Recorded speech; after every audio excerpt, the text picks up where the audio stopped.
Selamat datang para partisipan Pojok Pintar Manajemen. Sekali lagi selamat siang menuju sore semuanya.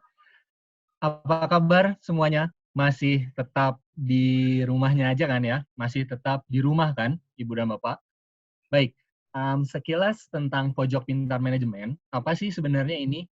Jadi ini merupakan aksi nyata kami dari PPM untuk pantang berhenti berkarya meskipun di rumah aja, dengan mengajak Ibu dan Bapak semua untuk tetap up to date tentang isu-isu terkini seputar manajemen, apalagi di tengah pandemik ini yang menyebabkan kita semua harus tetap di rumah aja. Baik, saya akan memperkenalkan diri terlebih dahulu, Ibu dan Bapak dan seluruh partisipan. Saya Dwi Putra, ya, saya adalah konsultan PPM Manajemen yang dalam pojok pintar manajemen kali ini saya bertugas sebagai seorang moderator. Sehingga nanti jalannya diskusi akan saya bantu untuk memoderatori begitu. Nah, Bapak dan Ibu sekalian, sebelumnya sudah tahu belum PPM Manajemen itu apaan sih? Nah, jadi PPM Manajemen itu merupakan lembaga pendidikan manajemen pertama di Indonesia yang berkiprah dalam bidang training, sekolah tinggi, konsultansi, riset, assessment, hingga penerbitan buku dan majalah manajemen seperti yang Ibu dan Bapak sekarang lihat di layarnya. Ada 9 layanan kami. Ibu dan Bapak sudah coba semuanya? Sebelum acaranya dimulai, saya ingin membacakan aturan mainnya Pojok Pintar Manajemen hari ini agar diskusi berjalan lancar. Aturan mainnya sebagai berikut. Yang pertama, bahwa selama pemaparan materi, semua partisipan akan di-mute, baik voice maupun video.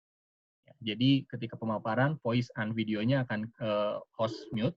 Kemudian dalam mengikuti diskusi, partisipan memiliki prinsip positif dan kolaboratif. Setelah sesi pemaparan materi selesai, akan diadakan sesi tanya-jawab. Nah, sesi tanya-jawab akan dibuka ketika moderator mempersilahkan untuk bertanya. Dan sesi tanya-jawab akan disimpan di akhir setelah kedua pembicara kita memaparkan materinya. Jika Ibu dan Bapak ingin bertanya, maka Ibu dan Bapak bisa melakukan klik raise hand yang ada di menu manage partisipan di sebelah kanan bawah. Ibu Bapak bisa coba sekarang menggunakan raise hand-nya. Ya, jadi menggunakan raise hand sebagai syarat untuk bertanya. Ya. Dan pertanyaannya hanya boleh satu pertanyaan nanti. Jadi tidak ada pertanyaan 1A, 1B, atau 1C. Jadi hanya satu pertanyaan.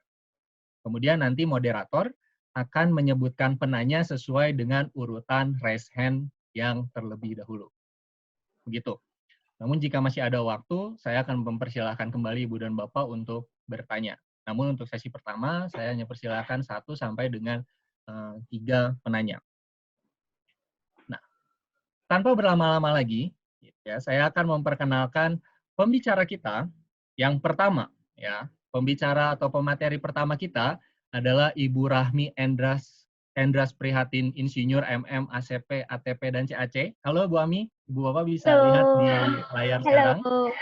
Ya, beliau adalah konsultan, trainer, dosen di STM PPM, dan menjalankan peran sebagai manajer pengembangan organisasi dan SDM saat ini di PPM Management. Kemudian beliau juga aktif menjadi konsultan di bidang SDM di beberapa industri, asuransi, EPCC, konstruksi, perkebunan, rumah sakit, dan jasa keuangan. Pengajar, juga coach untuk pengembangan MDP di beberapa perusahaan BUMN. Dan beliau percaya bahwa happy employee is happy customer, and every manager is HR manager. Ya, jadi kita bisa panggil Bu Rahmi dengan sebut panggilan Ibu Ami. Dan pembicara kita yang kedua adalah Pak Hussein Sami. Ya. Selamat siang, selamat sore Pak Hussein, Pak Sami. Assalamualaikum warahmatullahi wabarakatuh. Waalaikumsalam Pak, terima kasih. Pak Hussein Sami adalah Country Manager Human Resource di IBM Indonesia. Beliau lebih dari 39 tahun berkiprah di dunia teknologi informasi, memulai karirnya sebagai System Engineer, kemudian sebagai System Engineer Manager, Country Sales Manager, dan saat ini sebagai Country Manager Human Resource. Sebagai HR Leader, Pak Semi banyak berkecimpung dalam pemanfaatan digital teknologi untuk mendukung kegiatan operasional HR, termasuk dalam mendukung proses yang menyeluruh untuk talent management di perusahaan. Pak Semi merupakan lulusan dari jurusan Elektroteknik ITB dan menikmati kegiatannya membaca, belajar, sharing, mendengarkan musik, dan menonton film bersama keluarga. Ibu dan Bapak bisa berkomunikasi dengan Pak Sami melalui semi@ibm.com. Tanpa berlama-lama lagi, saya akan mempersilahkan untuk pembicara pertama, yaitu Ibu Ami, untuk memaparkan materinya tentang virtual culture. Silakan Ibu Ami. Oke, baik. Langsung saja ya Bapak Ibu, kita mulai. Ya, apa kabar Bapak dan Ibu sekalian? Semua saya harapkan dalam keadaan sehat dan semoga kita selalu tetap sehat melalui kondisi saat ini. Baik, obrolan kita siang menjelang sore pada hari ini itu kita bicara tentang developing virtual work culture, the current and future. Ini the current and future. Kebetulan pembicaranya ada dua, saya dengan Pak Sami. Mungkin saya kebagian current-nya kali ya. Pak Sami kebagian future-nya. Enggak. Tapi kita coba kita bahas bersama gitu. Oke. Nah, kalau ngomong judulnya aja adalah tentang virtual work culture gitu. Berarti kan mungkin kita harus pahami dulu culture itu apa. Culture itu apa? Nah, sebenarnya sebagaimana yang kita lihat di dalam definisinya dari Shine, Bapak organisasi, beliau mengatakan bahwa culture itu adalah seperangkat nilai bersama, diyakini bersama di dalam organisasi dan dianggap benar, dan itu menjadi pedoman di dalam berperilaku gitu. Bapak dan Ibu, kalau ditanya tentang budaya organisasi, katanya itu susah didefinisikan, tetapi sebenarnya itu bisa dirasakan kalau kita menjadi bagian dari organisasi itu sendiri. Nah, masalahnya sekarang kita bisa merasakan budaya sebuah organisasi itu seperti apa kalau kita sering melakukan interaksi. Padahal dalam kondisi sekarang kita justru sedang membatasi interaksi secara fisik gitu. Oke, apa yang harus kita lakukan sekarang?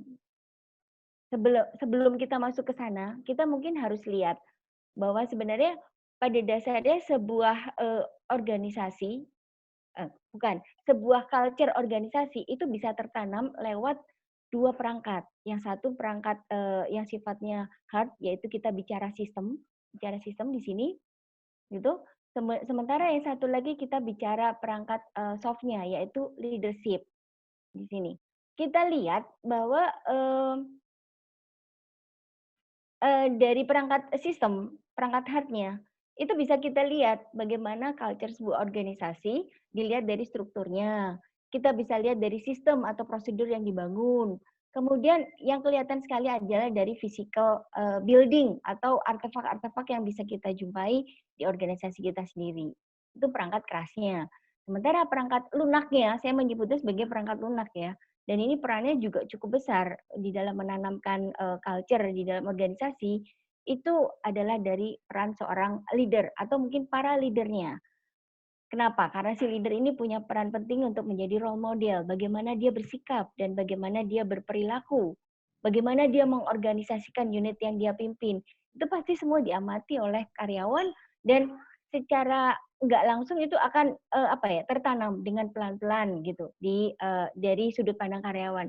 Sehingga nanti mereka akan mengimitate sehingga dan merasa yakin bahwa oh, pimpinan saya begitu dan itu adalah benar, maka saya juga akan melakukan hal yang gitu. Nah, ini secara konsep. Ini konsepnya saya ngutip saja ya dari Bapak Shine ini pada tahun 2006 ya bukunya dikeluarkan. Mungkin Bapak Ibu lebih tahu lah tentang isi buku itu secara lebih detail. Nah, sekarang kalau culture ini kemudian coba kita bangun pada kondisi saat ini, di mana sebagian besar kita sedang menjalankan ini kondisi bekerja dari rumah gitu. Apa isu-isu yang muncul? Saya nggak mau nyebutin satu-satu atau nggak akan bahas satu-satu di sini. Banyak banget. Tetapi ada bagian-bagian yang cukup penting. Misalnya ada peran yang pertama ada isu yang pertama ada tentang trust nih ya. Awalnya kita berinteraksi secara langsung, ketemu tatap muka. kita percaya anak buah kita melakukan pekerjaannya dengan benar setelah kita melihat gitu ya. Seeing is believing gitu. Tetapi dengan menjalankan dengan menjalankan bekerja dari rumah seperti ini, oke, kita mungkin nggak bisa menerapkan seeing is believing ya. Jadi kita ada ada ada ada pergeseran ya. Sistem trust-nya itu bukan dari kita melihat, tetapi mau nggak mau kita memang harus lebih percaya. Dan ini mempengaruhi kita di dalam menjalankan peran kita sebagai seorang leader. Jadi kita ya sudahlah percaya dengan kondisi apa yang dilakukan oleh anak buah. Yang penting output-nya itu memang kita peroleh ya informasinya dari mereka. Baik. Kemudian apalagi flexible offices itu jelas, itu udah pasti diwujudkan dalam bentuk implementasi jam kerja yang kalau kita nggak virtual, jam kerja itu jelas dari 7:30 sampai jam 4. Itu saya ngutip di PPM. Maksudnya di PPM itu yang berlaku gitu. Tapi begitu kita menerapkan flexible offices, oke, jam itu sudah nggak berlaku lagi gitu ya. Bisa setiap saat. Mungkin gini ya, walaupun waktu itu kita belum menerapkan working from home, tetapi hari gini gitu ya, koordinasi secara virtual lewat WA, WhatsApp group itu kan ya udah itu terjadi kapan saja. Dan rasanya kita sudah mulai terkondisi dengan sistem yang seperti itu. Oke, reward system. Nah, ini juga mungkin adalah hal-hal yang mungkin perlu kita consider lagi. Beberapa perusahaan, ya saya nggak usah jauh-jauh ya, reward system. Maksudnya gini, kalau tadinya ada uang transport yang kita bayarkan kepada karyawan karena dia bekerja dari rumah untuk ke kantor. Tetapi dengan sekarang bekerja dari rumah, nah mungkin perlu kita pertimbangkan apakah uang transport ini memang perlu tetap kita bayarkan atau mungkin bisa kita konversi ke dalam bentuk reward yang lain. Gitu. Oke, ini beberapa isu gitu kan. Nah, begitu kita masuk pada kondisi oke, kita mau nggak mau harus masuk nih pada kondisi work from home gitu. Ya mau gimana lagi, orang aturan dari pemerintah loh kayak gitu. Apa yang harus kita siapkan? Ya, mungkin ada written guidelines. Jadi ada pedoman-pedoman tertulis yang bisa kita tuangkan ya menjadi panduan bagi karyawan untuk dia bisa melakukan pekerjaan dari rumah. Mungkin kita bisa memberikan masukan ya kepada mereka bahwa apa yang bisa kamu kerjakan dari rumah, tetap produktif. Seperti moto kita saat ini, pantang berhenti berkarya walaupun di rumah aja. Gitu kan Mas Dwi? Oke. Terus dari sisi training, dari sisi penggunaan teknologi, siap nggak siap, mau nggak mau kayaknya kita juga harus memberikan pembekalan nih kepada karyawan gitu ya, untuk gimana sih kalau dia harus bekerja dari rumah, karena unsur teknologi menjadi hal yang sangat dominan gitu. Oke, ini beberapa hal yang memang harus kita miliki. Nah, kemudian ada itu tadi dari sisi teknis ya, tetapi ada poin penting yang ingin saya sampaikan di dalam slide ini, yaitu apa nih?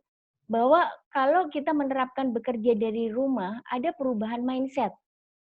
Yaitu yang tadinya kita managing time, activity based, maka sekarang kita harus berubah menjadi managing project atau dengan kata lain adalah result based. Jadi tadi sudah saya singgung bahwa yang tadinya kita bekerja lah dari 7:30 sampai jam 4 atau jam 8 sampai jam 5 gitu. Kalau sekarang oke, bekerja itu bisa kapan aja. Kapan aja dan ya tentunya karena tadi unsur trust tadi ya yang harus tetap dibangun sehingga pada dasarnya kita harus tetap menghasilkan result gitu yang harus kita laporkan kepada atasan kita dan perusahaan harus mengencourage untuk itu bisa terjadi. Kemudian Bapak dan Ibu juga bisa lihat di sini dengan implementasi bekerja secara virtual ya, culture apa yang mungkin harus perlu kita kondisikan.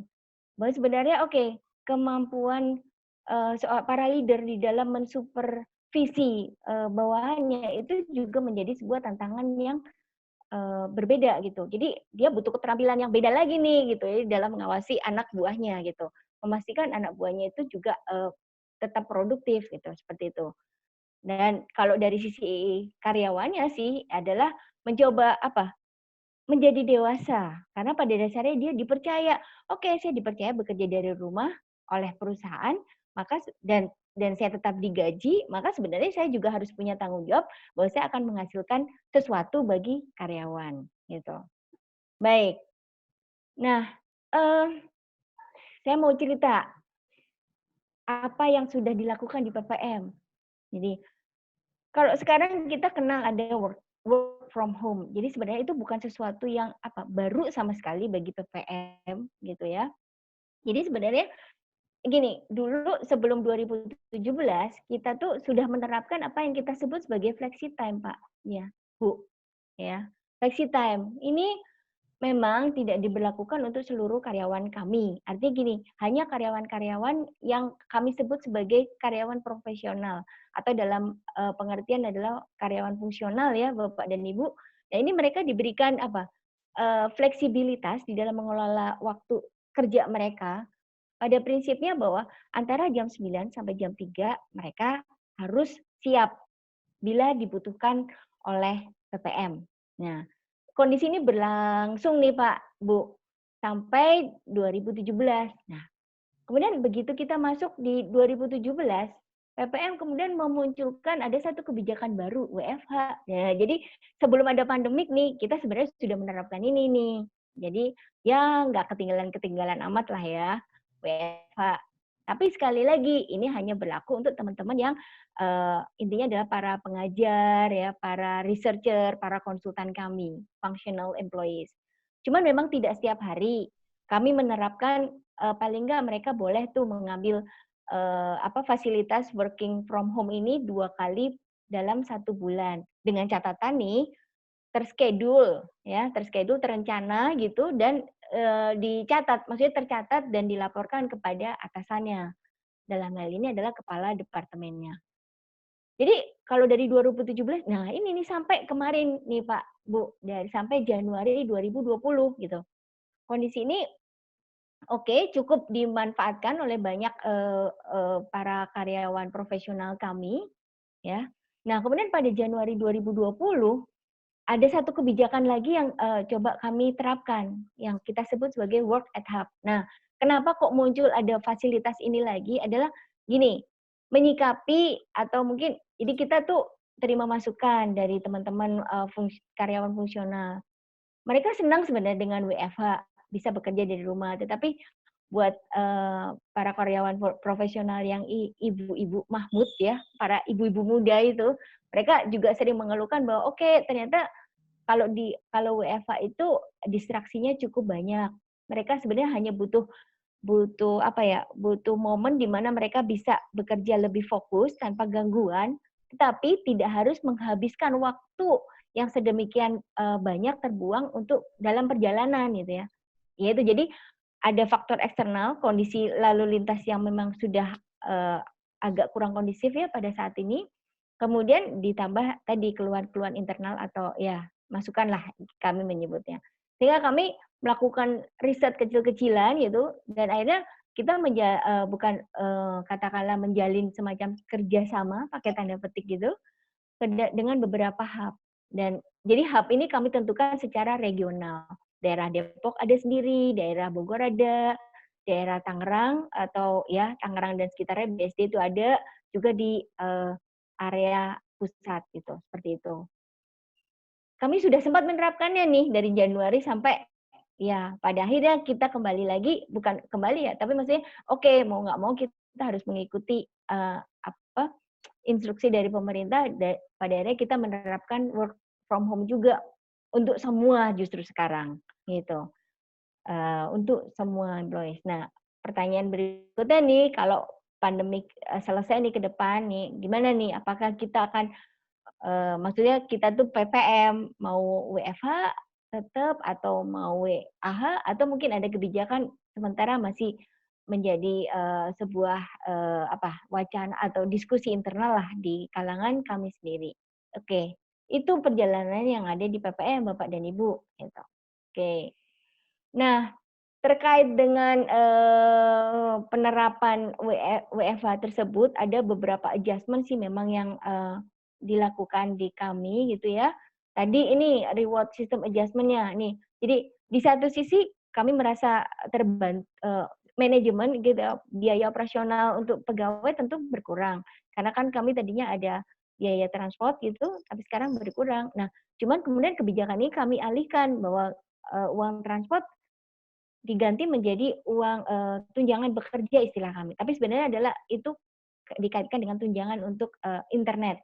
Gitu. Jadi memang oke, karyawan kalian bekerja di rumah, tetapi ini PPM memfasilitasi dengan ada tunjangan seperti ini. Dan saya Gitu. merasakan fasilitas itu, Bu. Wah, alhamdulillah, syukur ya, Mas Bi. Sangat Oke, terbantu. selain itu kami juga, oke, benar ya, iya sama, saya juga sih. Gitu. Oke, kemudian selain itu kami juga di satu sisi tentunya kami juga harus terus tetap meningkatkanlah infrastruktur IT yang ada di kami supaya itu tadi WFH pada kondisi saat ini tetap berjalan dengan lancar. Baik, nah jadi Bapak dan Ibu, kalau kita bicara seperti itu, jangan-jangan sebenarnya virtual work culture atau sebenarnya gini, tadi culture itu tertanam karena ada interaksi, sementara saat ini interaksi terbatas gitu. Apakah berarti nggak ada culture? Enggak, jangan-jangan bekerja dari rumah atau bekerja dari rumah atau bekerja secara virtual adalah bagian dari culture itu sendiri.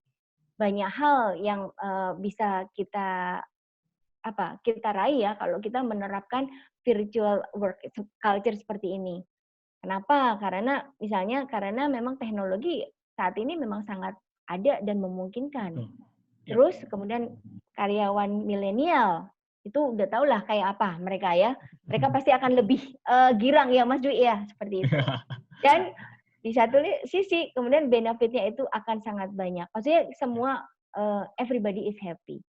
Mungkin demikian yang Bapak Ibu bisa saya sharing ya. Oke. Saya kembalikan kepada Mas Dwi ya. Terima kasih Bu Ami atas paparannya gitu ya. Termasuk saya yang sekarang memang di rumah saja gitu ya. Bekerjanya saya menerima manfaat dari proses kerja ini Ibu dan Bapak.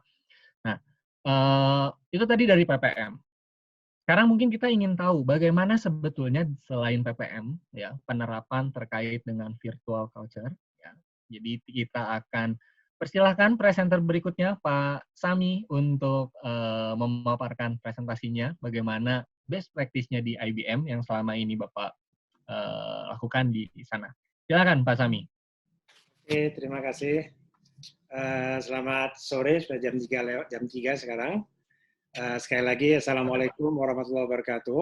Waalaikumsalam. Senang sekali bisa ikutan sharing dan belajar bersama. Saya menikmati tadi presentasinya Bu Ami, belajar dari situ juga. Jadi saya secara tidak sadar baru lihat bahwa tanpa terlalu banyak mempelajari teorinya sebelumnya, kita sudah menerapkan dulu gitu ya. Jadi iya benar Pak. Benar. Ya, setelah jalan kita lihat teorinya, oh ya, jadi kita tahu di mana kira-kira yang kita sesuai, di mana yang kita tidak sesuai ya. Nah, saya sendiri, maksud saya di IBM ya, saya katakan tadi kita sudah menjalankan virtual work atau flexible work atau work from home ini sudah cukup lama ya. Jadi saya bukan expert, tapi saya mungkin lebih ke arah berbagi pengalaman bagaimana kita selama ini menjalankannya ya. Saya sering pada waktu bicara di depan klien atau pada waktu saya diminta untuk bicara di beberapa seminar ya, itu setelah selesai banyak yang juga datang ke saya itu mengatakan bahwa wah kayaknya kalau di tempat kami nggak mungkin ini work from home. Belum kebayang kira-kira nanti prosesnya seperti apa, kontrolnya seperti apa, dan sebagainya gitu ya. Jadi walaupun banyak diskusi, tapi kayaknya masih tidak terlalu yakin bahwa proses work from home atau virtual work ini bisa jalan. Tapi ternyata Bapak atau Ibu Corona ini datang, langsung membuat kita jadi expert semuanya. Ya. Langsung jalan, langsung bekerja dari rumah, dan semuanya sudah punya pengalaman ada yang sudah 1 bulan, ada yang 2 bulan, ya, dan practically kita sudah di level yang sama lah dalam apa namanya pengetahuan kita mengenai work from home. Yes, betul Pak. Jadi pinternya cepat gitu ya. Nah, jadi ada yang mengatakan bahwa situasi saat ini itu adalah learning experience yang belum tentu bisa muncul lagi gitu ya. Jadi kita lihatnya positifnya seperti itu.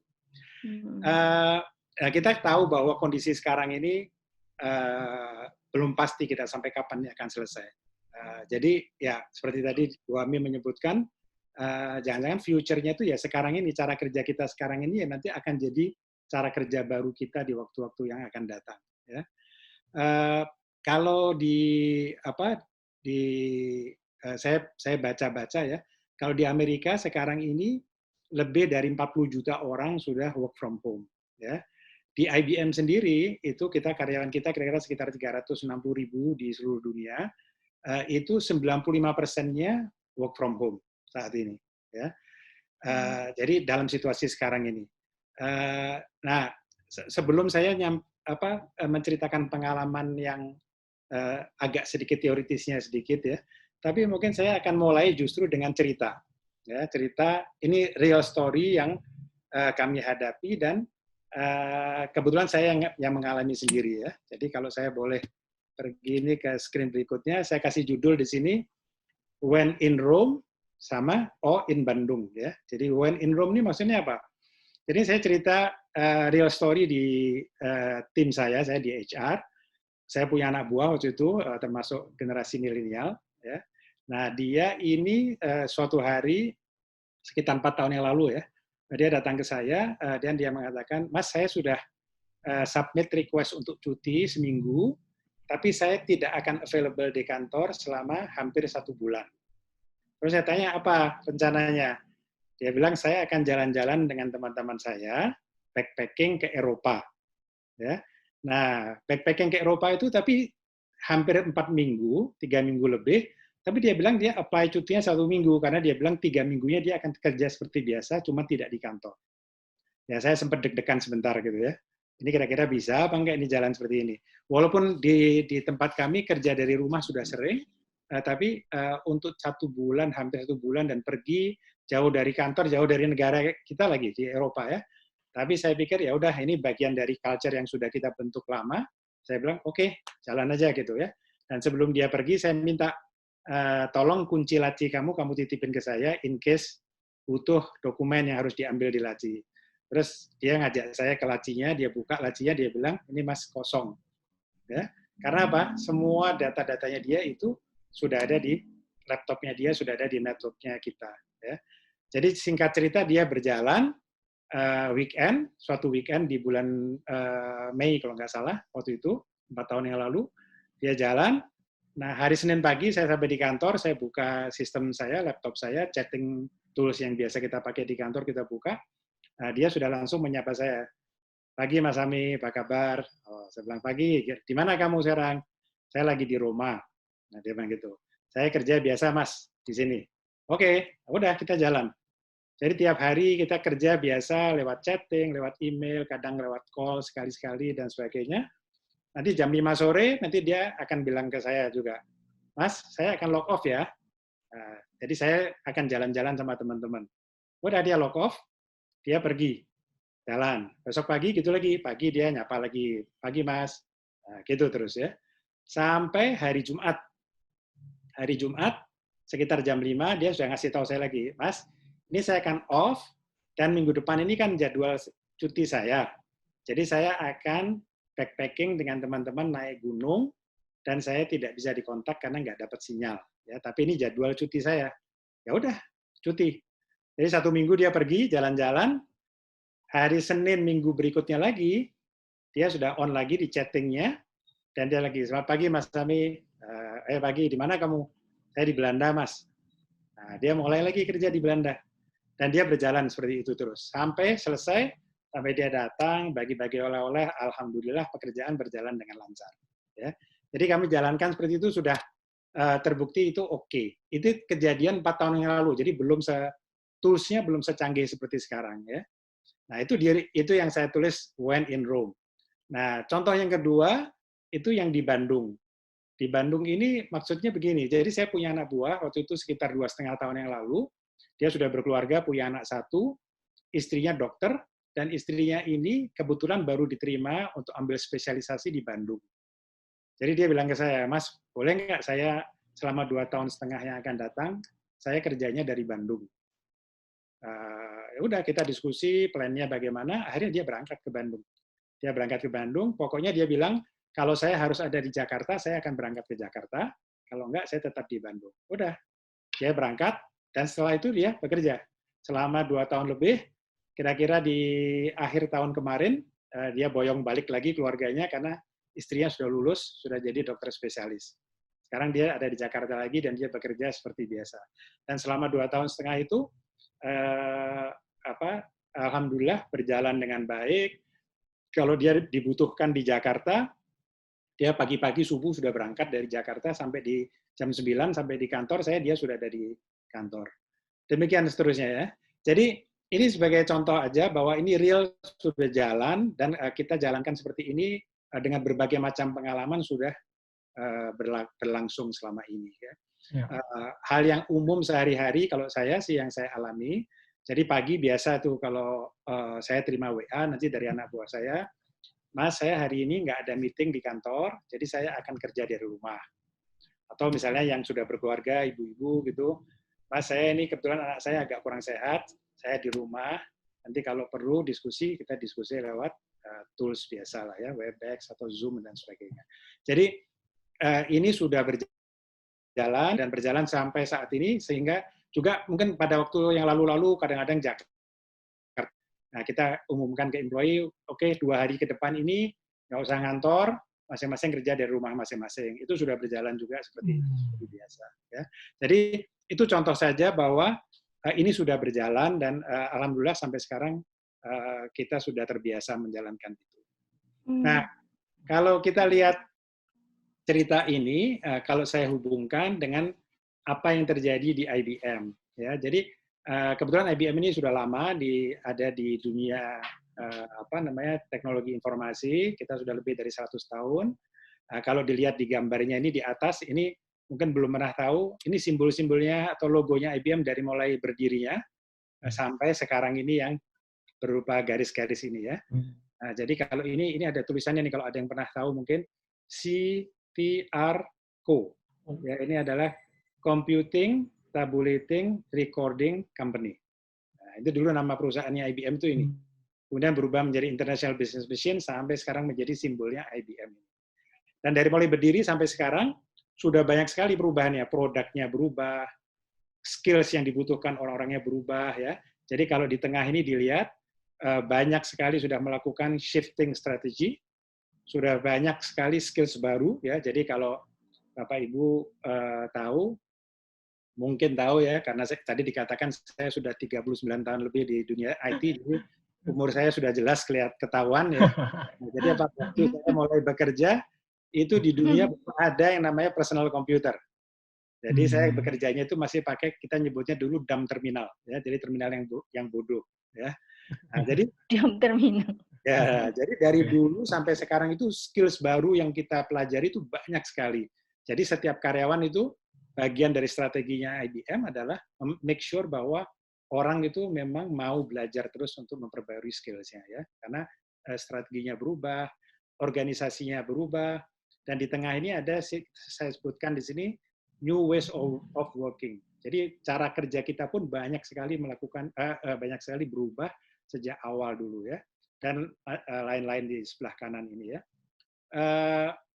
Nah, di bawah ini ada tiga hal yang merupakan value kita dalam bekerja. Yang pertama itu dedication to every client success. Ini harus dipegang dimanapun kita bekerja dengan cara fleksibel seperti apapun. Client success harus menjadi pegangan utamanya setiap orang IBM. Yang kedua, innovation that matters for our company and for the world. Jadi kita di-encourage benar-benar setiap saat itu berinovasi dalam bekerjanya, dalam melakukan kegiatan terhadap klien, bekerja sama dengan teman-teman, timnya, dan sebagainya. Ya. Itu innovation. Yang terakhir, trust and personal responsibilities in all relationships. Nah, ini mungkin salah satu value yang juga mendukung flexible work hours, flexible work kita. Bisa kerja dari jauh. Tadi Ibu Ami menyebutkan salah satu komponen untuk kita bisa virtual work itu trust. Ya, karena kalau tanpa trust sulit sekali kita melepaskan gitu ya. Kita tidak melihat siapa yang bekerja di tempatnya jauh. Ini gambaran saja bagaimana kita bekerja di IBM. Nah, di halaman berikutnya ini saya tulis di kiri atas itu ya. Jadi kita tuh kan mulai mengenal laptop dan internet secara di awal-awalnya itu di sekitar tahun 2000-an, sebelum tahun 2000 sebetulnya. Nah, itu adalah saat pertama kami mulai memperkenalkan kerja tidak di kantor. Ya, mula-mula kita berikan flexibility itu ke orang-orang sales kita. Nah, kemudian dengan berjalannya waktu, semua karyawan mendapatkan laptopnya, sehingga lebih dibuka lagi kesempatan untuk karyawan bekerja secara fleksibel. Nah, saat ini practically everybody bisa kerja dari manapun juga. Ya. Selama tidak harus di kantor, dia bisa bekerja dari mana saja. Mungkin mirip seperti tadi juga disebutkan, kerja tidak di kantor itu bukan hak sebetulnya, tapi mereka boleh selama mereka bisa deliver result sesuai dengan apa yang di-expect. Gitu, ya. Jadi sekarang dengan penggunaan digital dan mobile teknologi yang makin canggih, maka betul-betul cara kerja kita itu berubah sangat drastis. Di bagian bawah ini beberapa tools yang kita pakai dalam operasional kerja kita sehari-hari ya. Box itu semacam Google Drive gitu ya, untuk menyimpan semua file kita yang confidential dan sebagainya. Kita menggunakan Slack untuk kolaborasi. Ini adalah untuk Jira, untuk project management software dan sebagainya. Ada Trello, ada Mural. Kita untuk meeting kita pakainya Webex kebetulan. Ya. Di bagian kanan atas ini adalah intranetnya kita. Di dalam sini adalah basically semua kegiatan message dan dari perusahaan ke employee-nya ada di dalam intranet ini. Dan yang bulat-bulat banyak di sini itu adalah tools yang kita pakai untuk kerja sehari-hari. Ya. Di sebelah kanan ini ada Slack. Slack itu sekarang sudah menjadi bagian hidup kita untuk telepon, untuk conference, untuk kolaborasi, untuk sharing dan sebagainya itu kita pakainya Slack. Ya. Yang di bawah tengah ini adalah screenshot dari HP saya. Jadi ini adalah tools yang saya pakai sehari-hari untuk bekerja. Ya, kalau saya tidak bekerja di laptop, saya bekerjanya di HP saya. Dan ini adalah tools yang saya pakai sehari-hari. Ya. Ini untuk conferencing, untuk VPN, untuk email, untuk kolaborasi. Yang tiga di sini adalah untuk belajar, ya, learning. Ini calendaring. Ini box yang saya sebutkan tadi, dan sebagainya. Ya. Ini untuk HR Information System, dan sebagainya. Ya, ini ada di dalam satu HP saya, basically saya bisa bekerja semuanya di situ. Ya. Yang di kanan bawah, ini hanya screenshot dari learning portal kita. Ya, jadi kita bisa belajar setiap saat dalam portal ini. Mungkin nggak terlalu kelihatan di sini, tapi yang bulat-bulat kecil di sini itu tracking dari berapa jam saya menghabiskan waktu untuk belajar. Ya, jadi kita dipacu untuk selalu belajar dan kita bisa track sendiri berapa jam kita belajar. Jadi di rumah misalnya sekarang kita banyak juga melakukan kegiatan belajar sendiri. Ya. Ini sekilas mengenai bagaimana kita bekerja. Ini sebetulnya nggak perlu saya jawab, nggak perlu saya jelaskan, tapi ini adalah tadi yang disebutkan oleh Bu Ami banyak ya. Tools, sekarang toolsnya banyak sekali, tujuannya untuk supaya kita bisa berkomunikasi dengan employee, stay connected, bisa perform kerja kita dengan baik, dan kita selalu kembangkan ini supaya ini mudah dipakai oleh setiap orang, karena walaupun namanya IBM, bekerja di teknologi informasi, ada juga orang yang tidak punya background IT. Ya. Jadi orang-orang itu harus tetap bisa menggunakan toolsnya dengan baik, dan tidak kalah pentingnya ini secure. Ya. Karena ini kita bisa bayangkan data-data kita tuh beredar di dalam network. Ya. Jadi kalau tidak secure itu kita nggak boleh itu melakukan kegiatan itu. Karena itu semua tools kita itu harus betul-betul sudah disertify, kita pakai VPN dan sebagainya supaya secure, data yang exchange di network kita itu aman kita pastikan. Ya. Ini toolsnya. Ya. Kemudian kita harus punya work practices yang kita sepakati bersama ya. Aturan-aturannya, normanya. Kalau kita kerja di rumah, kita pastikan kita sehat, space-nya jelas, tidak campur baur nanti dengan anak lari-lari ke sana kemari, tidak mengganggu kegiatan keluarga. Ya, sebaiknya ya pakai baju yang rapi karena kalau salah-salah nanti videonya nyala, nah jangan kondisi tidak baik ya. Saya sebutkan tadi sudah trust, ya itu penting sekali. Shared leadership saya sebutkan di sini. Jadi kita di sini bekerja karena tidak ada bosnya di sana, tidak kelihatan langsung. Ya kita harus bangun itu culture di mana setiap orang itu adalah leader, sehingga bisa bekerja tanpa perlu harus diawasi, dikontrol dan sebagainya. Ya. Nah, yang terakhir ini mental health support. Ini terutama dalam situasi seperti sekarang, kita punya program-program yang membantu karyawan supaya juga dalam situasi yang sulit seperti sekarang, situasi mentalnya itu didukung, diberikan refreshing, pencerahan, lewat learning, lewat komunikasi, bahkan lewat counseling juga. Jadi kami bekerja sama dengan suatu perusahaan di mana employee kami kalau perlu berbicara dengan counselor, itu dia bisa call 24 jam, tidak dikenakan biaya, dan dia bisa berkonsultasi. Ya. Ini gambar di kiri, ini adalah gambar salah satu engineer kami yang lagi bekerja. Ya, dia katakan kan di sini, biar saya yang bekerja, Anda di rumah saja. Ya, ini kejadian sekarang. Yang di sebelah kanan ini, saya ambil sebetulnya dari suatu buku yang dikeluarkan di tahun 2013. Pada waktu itu, remote working itu masih dalam pembicaraan yang cukup hot pada waktu itu ya. Menarik bukunya, saya sempat baca tidak lengkap, jadi saya baca sekilas, menarik bukunya kalau teman-teman mau baca ya. Dari semua kegiatan itu, menurut saya adalah culture, values, belief itu punya peran yang besar sekali. Kalau kita sudah bangun itu dalam kehidupan kerja kita setiap saat, maka pada waktu kita kerja virtual itu banyak membantu kita untuk bisa sukses dalam kerja virtual tersebut ya. Ini sekedar gambaran. Kami tadi saya sebutkan di tengah ini Employee Assistance Program. Kami punya ini, kalau ini karena kecil mungkin nggak kelihatan ya. Tapi sebetulnya ini masing-masing kotak ini isinya adalah jadwal kegiatan sehubungan dengan assistance program.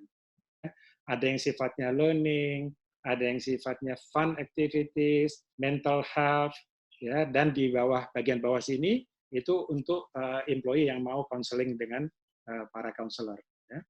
Di sebelah kiri, ini adalah tools untuk para managers kami, supaya kalau menghadapi situasi di mana ada anak buahnya atau keluarganya yang terkena COVID, gimana kita meresponnya. Ya, kita berikan petunjuk-petunjuknya. Di sebelah kanan, ini khusus dalam kondisi COVID ini, kita punya portal khusus namanya Being Your Best While Working Virtually. Nah, di sini banyak ilmu-ilmu bagus yang dibuka untuk semua karyawan. Mereka bisa belajar bagaimana bekerja yang sehat secara virtual. Ya. Nah, ini saya nggak akan bahas detail. Ini hanya apa yang kami share ke para leader kami, tips untuk engage virtual team. Ya. Nanti bisa dibaca sendiri pada waktu senggang. Ya. Yang terakhir ini iklan sedikit. Jadi IBM bekerja sama dengan Global Citizen. Ya, ini bagi yang senang musik, tanggal 18 April, bisa dilihat nanti di YouTube. Ini ada Lady Gaga ya di sini. Nanti bersama-sama dengan macam-macam artis yang ada di sini, mereka akan perform dalam mengkampanyekan ini ya, One World Together at Home. Nah, kalau senang sama konser-konser ya silakan lihat nanti tanggal 18 April. Bisa kalau di Google atau di YouTube di search aja One World Together at Home, nanti akan dapat dan bisa daftar. Ya. Oke, saya kira dari sini itu aja. Nanti kita ngobrol lebih banyak lagi pada waktu diskusi. Oke, terima kasih Pak Sami atas pemaparannya tentang cerita bagaimana di IBM bisa yang sudah jalan 100 tahun dan bisa menerapkan virtual working culture, begitu ya. Baik, nah sekarang adalah waktu yang ditunggu-tunggu mungkin untuk Ibu dan Bapak seluruh partisipan, gitu ya. Bagi yang ingin bertanya, maka silakan raise hand untuk bertanya, Ibu dan Bapak. Bisa nanti disebutkan dari mana. Silakan, Ibu dan Bapak, jika ada yang ingin bertanya. Oke. Oke. Baik. Sudah ya.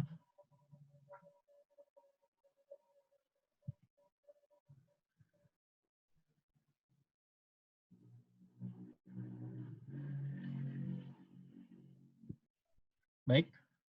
Siapa aja nih? Siapa aja? Oh, ada lumayan banyak yang bertanya.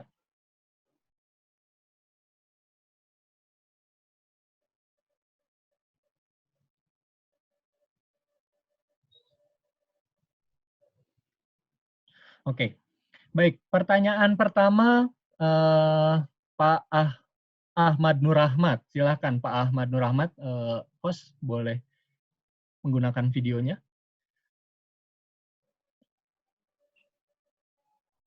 Halo. Halo, silakan Pak Ahmad. Pak Ya. Ahmad dari perusahaan apa ya Pak Ben? Ya, sorry backlight ya. Ya, saya Ahmad, saya dari Pertamina EP. Silakan Pak, ingin bertanya kepada siapa Pak?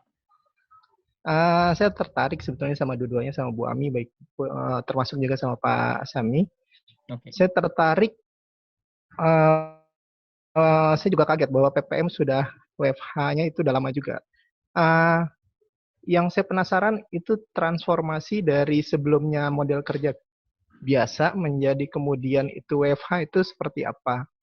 Terutama challenge-nya mungkin kalau orang di kantor, oke, untuk WFH mungkin gampang lah, lebih gampang. Tapi nanti ketika untuk orang-orang yang di site, misalnya di pabrik gitu, itu seperti apa? Ketemu dua culture seperti itu tuh seperti apa tuh Pak? Kendalanya dulu dan penyelesaiannya seperti apa? Pasti kan akan ada iri-irian, kok di sana bisa kerja dari rumah sementara kami harus masuk dengan pola shift tertentu kayak gitu. Oke. Dan kemudian bagaimana ketika kalau millennials tadi dibahas ini oke lah, tapi kita kan punya tenaga kerja mulai dari baby boomers, Gen X, Gen Z. Nah, itu gimana mereka diajak biar mereka bisa berubah culture-nya dari yang biasanya mereka ini harus ya melek IT gitu loh. Itu sih pertanyaannya, Pak. Terima kasih baik. sebelumnya. Baik, terima kasih Pak Ahmad. Jadi pertanyaannya tentang gimana sih kalau misalnya teman-teman yang di lapangan gitu yang nggak bisa setiap hari untuk work from home gitu ya. Dan boleh bilang Pak, ini jadi pertanyaannya untuk Bu Amika atau untuk Pak Samika? Sebenarnya di PPM dan IBM ada. Kalau PPM kan ada yang fungsional, ada yang tiap hari harus ngantor juga, ada yang struktural ya. Nah, Pak Sami juga tadi mungkin yang cerita, mungkin Pak Sami sama-sama, kebetulan saya juga orang HR, itu gimana kalau misalnya Pak Sami untuk pemberlakuan orang-orang yang di site atau di pabrik atau seperti itu. Baik, baik. Silakan Bu Ami dulu mungkin ya untuk menjawab pertanyaan dari Pak Ahmad. Bagaimana Bu terkait dengan ada beberapa yang boleh di rumah, ada beberapa yang tidak bisa dikerjakan di rumah. Silakan Bu Ami dulu. Ya, oke. Baik, terima kasih buat pertanyaannya Pak Ahmad dari Pertamina EP. Oke, Bapak menanyakan gimana sih transisinya kalau ada ada karyawan yang sebenarnya kayak gini, mau nggak mau dia harus tetap bekerja di lokasi pekerjaan ya. Jadi artinya tuntutan pekerjaannya tidak memungkinkan dia untuk melakukannya dari rumah ya, secara jarak jauh gitu. Sebenarnya kondisi itu terjadi juga ya di kami. Gini, kalau di PPM itu kan ada dua kelompok karyawan. Ada kelompok kami menyebutnya sebagai kelompok karyawan profesional atau sebenarnya ada kelompok karyawan fungsional. Para pengajar ini loh Pak ya, para trainer, para konsultan itu. Terus kemudian ada lagi teman-teman yang memang ada struktural dan kemudian ada yang sifatnya adalah karyawan administratif seperti itu. Kami menyebutnya sebagai karyawan penunjang. Nah, ini teman-teman yang bukan fungsional ini memang perangkat kerjanya itu sebagian besar itu ada di kantor gitu ya, data segala macam gitu ya. Kami belum totally semuanya digital gitu ya, belum totally menggunakan sistem yang sangat IT seperti di IBM. Jadi adalah unsur-unsur manualnya gitu. berjalannya dengan waktu sebenarnya kami mencoba memberikan pemahaman gitu ya, bahwa memang kalau untuk teman-teman yang fungsional ini kan memang mau nggak mau mereka adalah output base, artinya kayak memang ada ukuran-ukuran tertentu dari pekerjaannya yang memang sudah dicanangkan. Sementara teman-teman yang sifatnya pendukung ini adalah mereka lebih ke proses gitu di aspek ininya. Jadi kalau misalnya ditanya ini gimana kalau untuk ada rasa iri-irian itu pasti. Sebenarnya mungkin bisa dikembalikan aja kali ya Pak ke perusahaan. Untuk teman-teman yang memang mau nggak mau harus bekerja di site-nya seperti di kondisi Pertamina EP ini tadi ya. Saya membayangkan kondisi yang sangat ya mungkin office-nya pakai tanda petik ya Pak ya. Office di luar office gitu maksudnya ya, di lapangan gitu ya, sangat tidak nyaman. Mungkin ada bentuk-bentuk tunjangan yang memang harus bisa di-provide gitu untuk mereka bisa cukup worth it bahwa saya melakukan pekerjaan ini karena ada apresiasi dari perusahaan seperti itu. Itu kalau dari saya ya Pak. Terus kemudian terkait dengan tadi ada pertanyaan yang kedua ini saya boleh sekalian jawab aja ya Mas Dwi ya. Yang tadi ada Singkat baby saja, boomer. boleh. Ya oke. Yang baby boomer sama itu sebenarnya sama Pak, di PPM juga sekarang juga ada lah level dari baby boomer sama millennials gitu ya. Cuman porsinya nih makin lama kan ya kayaknya ini terjadi lah di semua organisasi gitu. Makin lama kan memang porsi millennial ini makin besar gitu. Terus tadi pertanyaannya gimana kalau memaksa mereka ini supaya mau, para baby boomers nih ya, enggak, maksudnya yang agak gaptek tadi juga mau lah melek IT, ya mau nggak mau, ini Pak tadi peran yang saya sempat singgung ya di awal, kalau by konsep, ini kan bagian dari penanaman culture juga, membiasakan, membudayakan. Jadi memang pakai sistem, gitu. Pakai sistem dipaksa, karena sistem sebenarnya adalah ada unsur memaksanya gitu. Dan kemudian didukung oleh dari leadernya, ngasih contoh gitu. Jadi kalau leader sih kayaknya mau nggak mau harus ya ayo gitu ya, menerapkan hal sama. Gitu mungkin. Baik. Terima kasih Bu Ami. Kalau menurut Pak Sami gimana Pak terkait dengan yang ditanyakan oleh Pak Ahmad? Mungkin singkatnya begini. Pertama, di kami itu mungkin tidak spesifik work from home ya. Jadi kami lebih menekankannya pada flexible work. Flexible work itu artinya bekerja bisa dari mana saja. Jadi kayak orang sales misalnya. Orang sales kan nggak mungkin dia kerjanya di rumah. Dia kerjanya lebih banyak di klien. Karena itu kita buka flexibility seluas-luasnya buat dia tidak harus ke kantor, tapi dia harus banyak sekali spend waktunya itu di klien, supaya dia ketemu sama kliennya. Ya. Dan semua urusan work from home, virtual work, ataupun flexible work ini, dasar awalnya yang kita campaign itu adalah bahwa ini adalah kebutuhan bisnis, ya, bukan enak-enakan atau bukan apa ya, kebutuhan bisnis. Jadi kalau seseorang untuk kegiatan bisnisnya, untuk kegiatan kerjanya tidak harus di kantor, dia bisa kerja dari mana saja. Ya, tapi kalau harus di kantor, siapapun juga itu dari bos nomor 1 sampai siapapun juga, ya harus ke kantor. Tapi kalau dia tidak harus, dia bisa dari mana saja. Nah, proses itu dari awal itu memang di kampanye seperti itu. Jadi misalnya awalnya orang boleh bekerja tidak di kantor itu orang sales, karena memang dia bisa mengerjakan pekerjaannya di luar. Kemudian bertahap fungsi-fungsi non sales tapi yang bisa bekerja dari luar. Waktu itu juga ada ini juga, wah orang finance kayaknya nggak bisa karena urusan accounting, datanya di kantor dan sebagainya. Tapi dengan teknologi bisa juga. Sekarang ini semua orang finance kita juga bisa di rumah kerja seperti biasa juga. Ya. Jadi itu berjalan secara bertahap sampai ke level yang sekarang ini. Jadi awalnya ya sedikit gitu ya. Nah kemudian juga mungkin saya jam sedikit ke yang ada generasi milenial, ada yang dan sebagainya. Tadi seperti Bu Ami sebutkan ini memang ini harus dibuat sebagai suatu sistem gitu ya. Jadi misalnya begini, dulu pada waktu kita mulai pakai email, ya orang masih kadang-kadang bisa bilang, oh saya nggak tahu kalau ada informasi ini, ya. Tapi belakangan sudah nggak bisa bilang saya belum baca email, itu nggak ada. Kalau belum baca email ya jangan kerja, kasarnya gitu, ya. Jadi email ya harus dia baca, tidak bisa tidak dikirimin email nggak baca itu nggak ada. Nah sama juga seperti sekarang ini semua generasi berjalan bersama-sama. Ya. Nah kalau mau contoh generasi yang milenial, saya punya anak buah saya itu satu belum lulus, masih masih sarjana S1 aja belum lulus. Kemudian ada yang baru lulus, ada yang baru 2 tahun, ada yang 3 tahun, dan ada yang umurnya kayak saya juga, yang sudah di atasnya baby boomer gitu ya.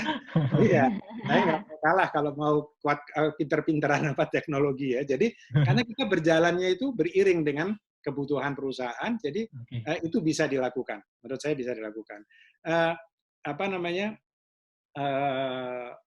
Tadi komentar satu lagi mengenai kalau orangnya di pabrik dan sebagainya. Kembali lagi Pak, dasarnya adalah kebutuhannya apa, kebutuhan kerjanya apa, ya sehingga tidak ada iri-irian di antara satu sama lain. Selama pekerjaannya memungkinkan boleh. Kalau orang pabrik dia harus di pabrik, ya harus di pabrik. Orang finance kebetulan harus ketemu sama auditor di kantor, ya dia harus datang ke kantor. Ya, jadi kebutuhannya itu yang diterapkan. Mudah-mudahan menjawab. Terima kasih Pak Sami dan Bu Ami atas jawabannya. Moga-moga menjawab ya Pak Ahmad. Baik, kita lanjut ke penanya kedua. Penanya kedua jatuh kepada Ibu Hewinda Silvira. Ibu Hewinda, silahkan bertanya. Satu pertanyaan yang ditujukan kepada Pak Sami atau kepada Bu Ami. Silahkan. Baik, harus satu ya, Mas. Satu, Bu. Oke. Ini kan menarik sih kalau IBM itu kan memang lokasi industrinya kan IT ya. Nah kami ini khususnya saya di IPC Pak di Pelindo 2 itu kan agak sulit untuk mem-WFH-kan semuanya gitu. Itu harus seperti apa ya Pak ya pandangan Bapak nih sebagai praktisi yang memang sudah lama di bidang IT. Kalau terhadap industri lain tuh seperti apa sih Pak? Silakan Pak Sami. Oke. Ya mungkin kembali ke komentar saya pertamanya tadi, pertanyaannya Pak Ahmad tadi. Pertama memang harus dilihat di cara kerja kita itu, apakah untuk mengerjakannya itu harus ada di suatu tempat tertentu atau tidak. Ya, jadi di satu perusahaan pun memang tidak bisa 100% mungkin ya. Jadi saya punya kayak di IBM tuh ada yang ekstrim satu, dia tidak punya tempat duduk di kantor karena hidupnya dia 100% di luar. Ya, di rumah saja. Ya, karena dia mengerjakan pekerjaan headquarter yang mengerjakan data-data gitu ya. Jadi mengolah data, analisis dan sebagainya. Jadi dia nggak perlu datang ke kantor. Tapi ada ekstrim satunya lagi yang harus ada di kantor. Ya itu ya nggak bisa ditolak juga. Jadi kembali lagi pekerjaannya itu membutuhkannya seperti apa dikerjakannya. Jadi kalau saya bilang di perusahaan Ibu, sama juga Bu. Jadi mungkin dilihat secara bertahap. Walaupun sekarang dengan teknologi yang makin canggih, dengan cara kerja yang makin canggih juga, itu lebih besar kemungkinannya untuk banyak fungsi yang bisa dikerjakan tidak harus dari kantor. Ya, tapi tetap untuk kebutuhan bisnis kita seperti apa. Ya, dan itu dilakukannya menurut saya harus bertahap. Ya. Memang Corona kali ini memaksa kita untuk tidak bertahap, langsung kerja dari rumah. Iya, betul setuju, dipaksa. Jadi harus dilihat ini positifnya Corona ini adalah memaksa kita belajar dalam waktu sesingkat-singkatnya dan langsung harus jalan. Tidak bisa tidak. Nah, jadi pada waktu nanti future-nya mudah-mudahan cepat ini berlalu, kita sudah punya cara kerja yang baru nih, new way of working itu seperti apa yang akan datang. Dan pasti, semua orang sudah mengatakan, pasti cara kerja kita akan berubah nantinya setelah ini. Jadi mudah-mudahan menjawab kira-kira seperti itu Bu ya. Oke, baik terima kasih Pak Sami dan Bu Hewinda atas pertanyaannya. Jadi dipisahkan gitu ya Pak bisnisnya. Tadi kalau Bapak cerita ada yang ekstrim satu sama ekstrim yang lainnya gitu ya. Baik, pertanyaan ketiga gitu ya untuk Ibu Fauzia Paramita. Silakan Ibu Fauzia. Bertanya kepada siapa? Silakan. Oke. Maaf saya tidak pakai video ya, Mas ya. Silakan. Saya tidak pakai jilbab saat ini. Okay. Kemudian terima kasih atas kesempatannya, Mas Dwi. Ini pertanyaan untuk keduanya, Bapak Sami dan Ibu Rahmi. Okay. Ya.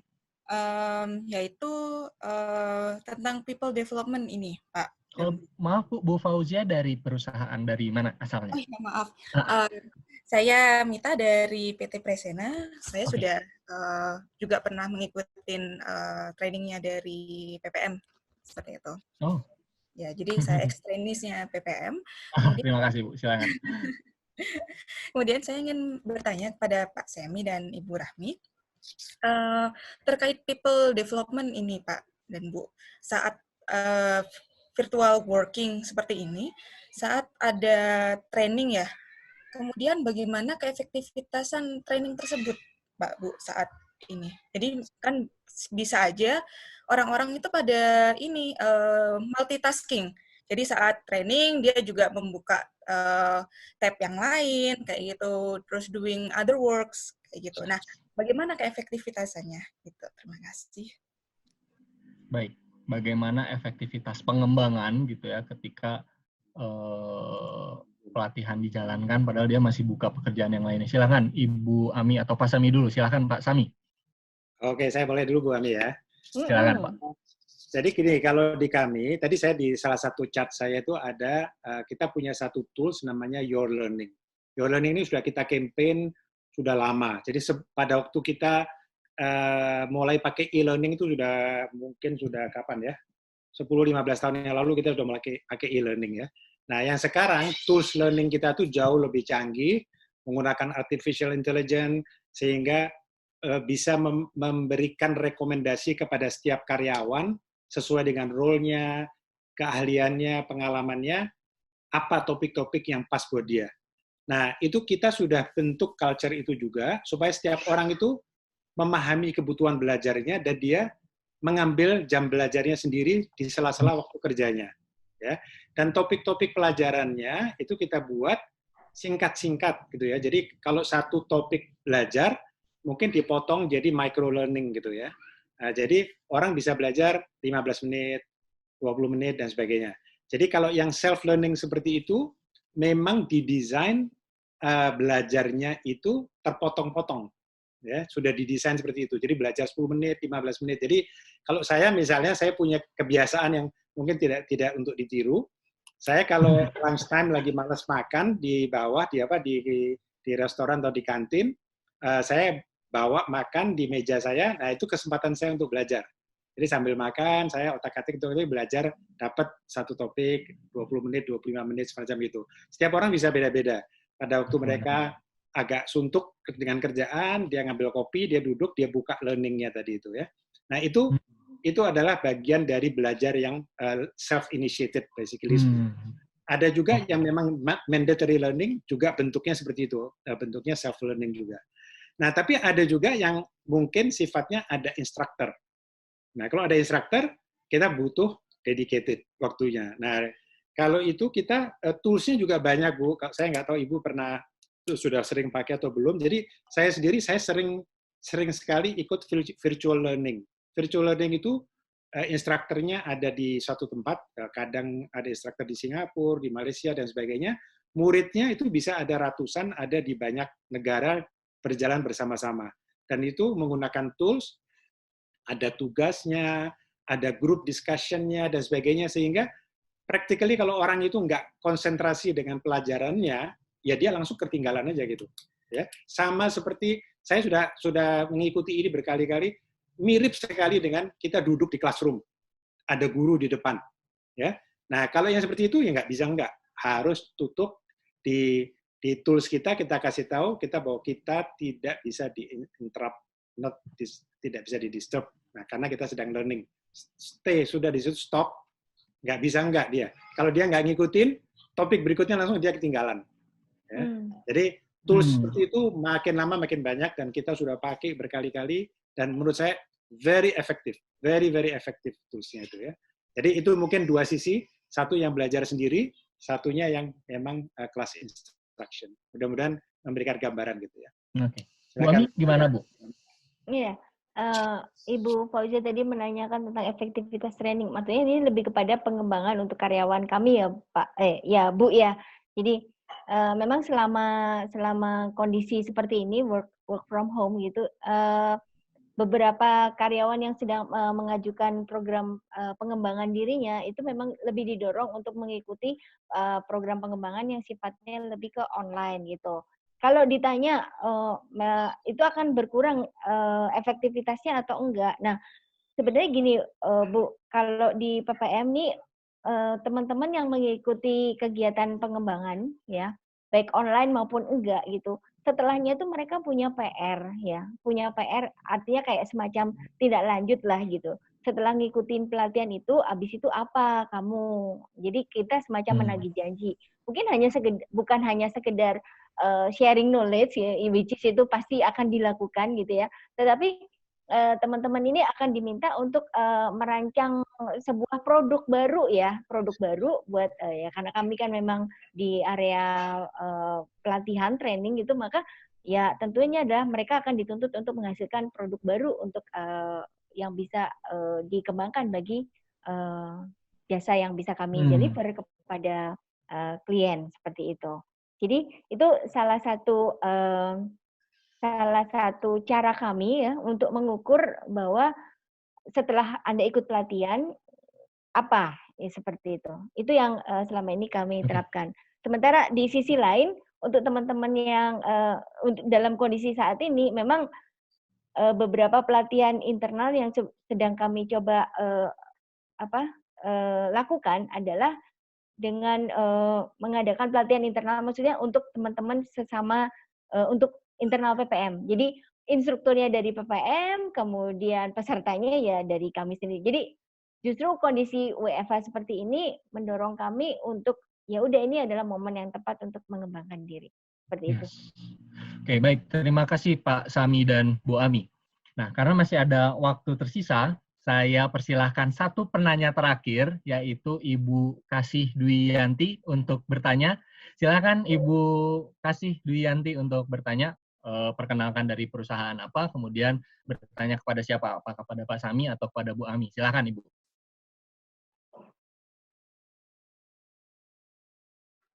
Silakan Bu Kasih Dwi. Masih mute kayaknya. Ya beliau masih di mute. Coba host dibuka mute-nya untuk Ibu Kasih. Ibu Kasih. Masih mute. Masih mute.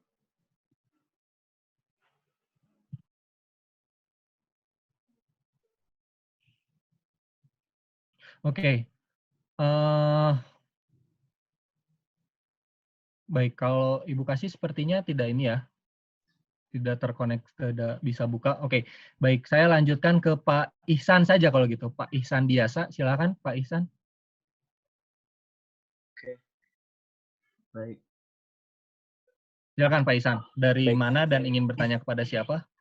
Selamat sore Bapak, Ibu, dan semuanya. Saya Sore, Ihsan dari Corporate Transformation Group PT Angkasa Pura II. Nah, yang ingin saya tanyakan adalah kepada Bapak Syami, yaitu yang pertama, maaf, pertanyaannya cuma satu ya. Oke. Satu, Pak. Oke, pertanyaannya itu adalah bagaimana di IMB itu mengukur produktivitas IBM di produktivitas karyawannya ketika sedang melaksanakan work from home. Lalu tools apakah yang dipakai oleh di IBM, Pak? Demikian, Pak. Gitu Pak Sami. Bagaimana mengukur produktivitas teman-teman yang bekerja di rumah secara virtual begitu Pak? Ya. Jadi pertama begini, di kami itu memang lebih ke arah result-nya ya. Jadi kita menilai result-nya dan juga proses pencapaian result-nya. Misalnya dalam performance management kami itu goals itu di-set secara gradual. Sebulan ke depan, 2 bulan ke depan ya, dengan tools yang kami pakai, goals itu bergulir terus-menerus, sehingga bukan goal panjang setahun yang dinilai di akhir tahun, tapi berjalan terus-menerus. Ya. Jadi misalnya, saya ambil contoh real, misalnya saya punya tim di bagian benefit. Dia salah satu tugasnya adalah making sure bahwa karyawan kami mendapatkan medical benefit yang tercover dengan baik, kerjasama dengan asuransi penyedia jasa asuransi untuk karyawan kami juga perform dengan baik. Kalau ada klaimnya dibayar tepat waktu, kalau ada isu cepat diselesaikan dan sebagainya. Nah, role itu sudah menjadi bagian dari kesehariannya dia.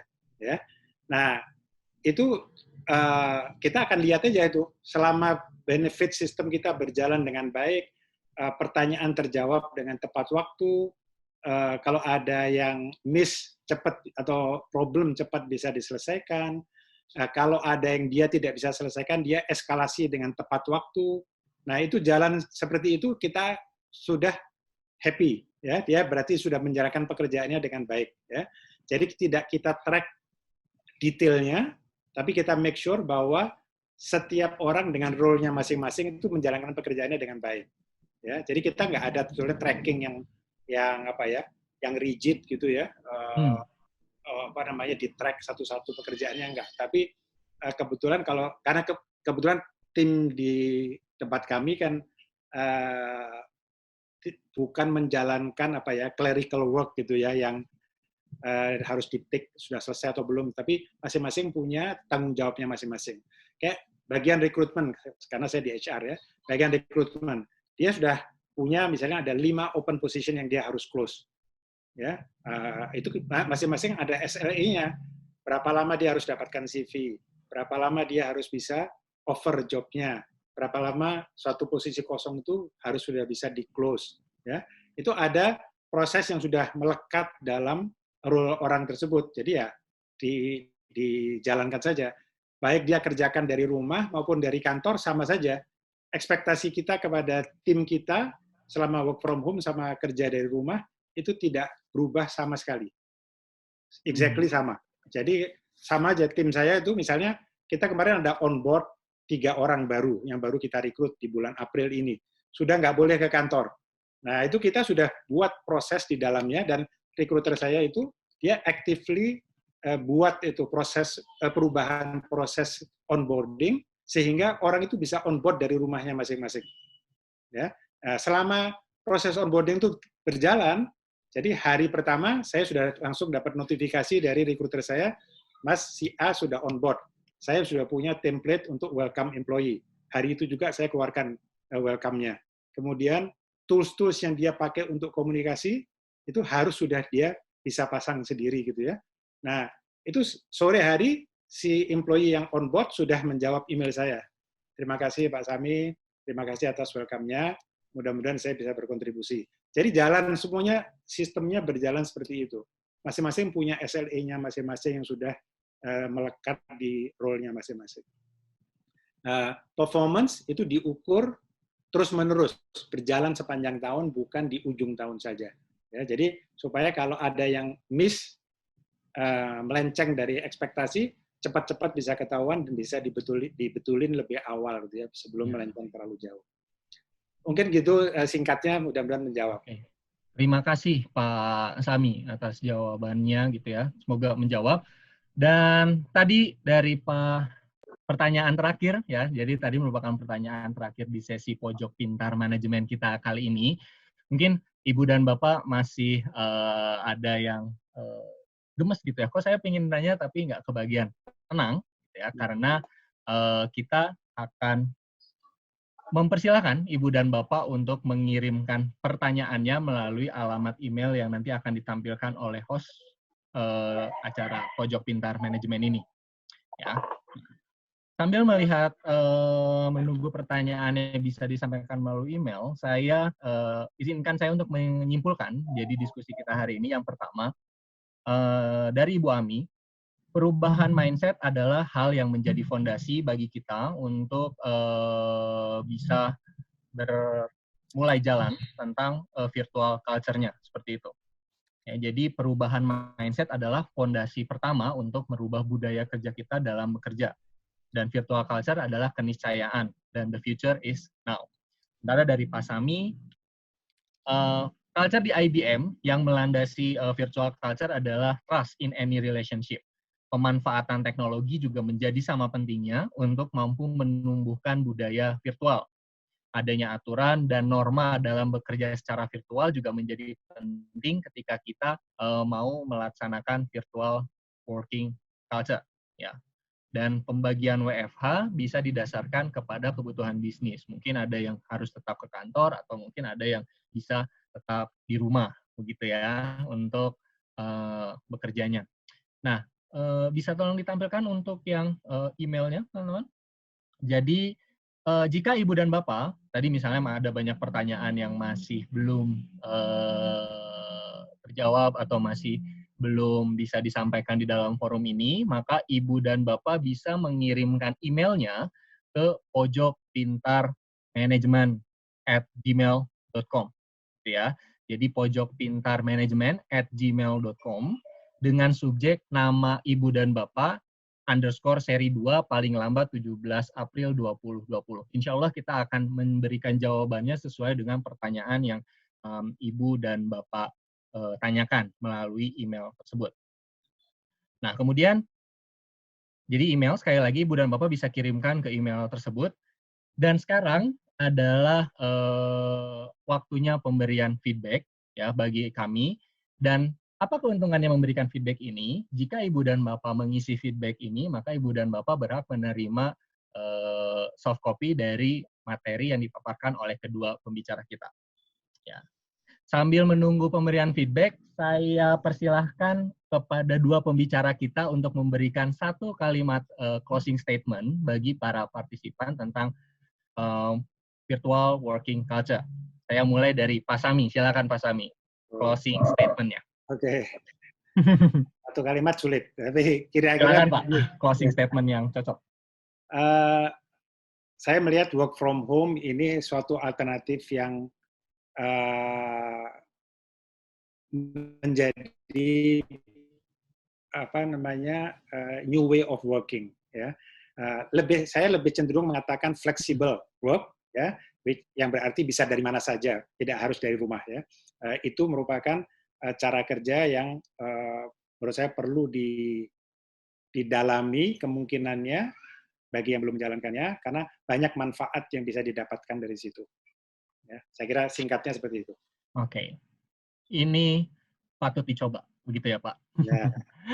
Baik, Bu Ami, bagaimana Ibu closing statement-nya untuk pojok manajemen kita sore kali ini? Pada dasarnya adalah kita kan judulnya The Current and the Future ya, yes. Tentang virtual culture. Jadi the future itu adalah saat ini. The future is the current. Virtual work culture is only one of the alternative way buat company untuk menjalankan bisnisnya. Dan itu harus dimulai dari sekarang. The way we work doesn't work anymore kalau kita pakai culture. Mungkin itu yang bisa saya sampaikan. Oke, terima kasih Bu Ami atas closing statement-nya. Semoga tetap bisa menginspirasi para partisipan yang hadir dan bisa menginspirasi di luar sana terkait dengan virtual working culture. Nah, baik Ibu dan Bapak, saya ingatkan sekali lagi untuk bisa mengisi feedback-nya melalui QR Code maupun melalui tautan yang Ibu dan Bapak lihat di layar.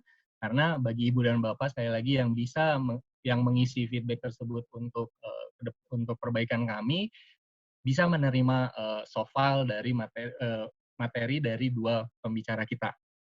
Nah, tak lupa kami atas nama PPM Manajemen berterima kasih sebanyak-banyaknya kepada Pak Sami sebagai materi, Bu Ami juga sebagai pemateri.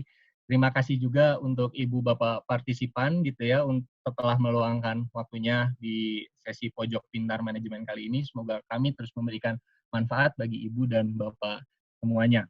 Tak lupa saya mengingatkan Ibu dan Bapak bisa masuk ke Pojok Pintar Manajemen sesi berikutnya ya.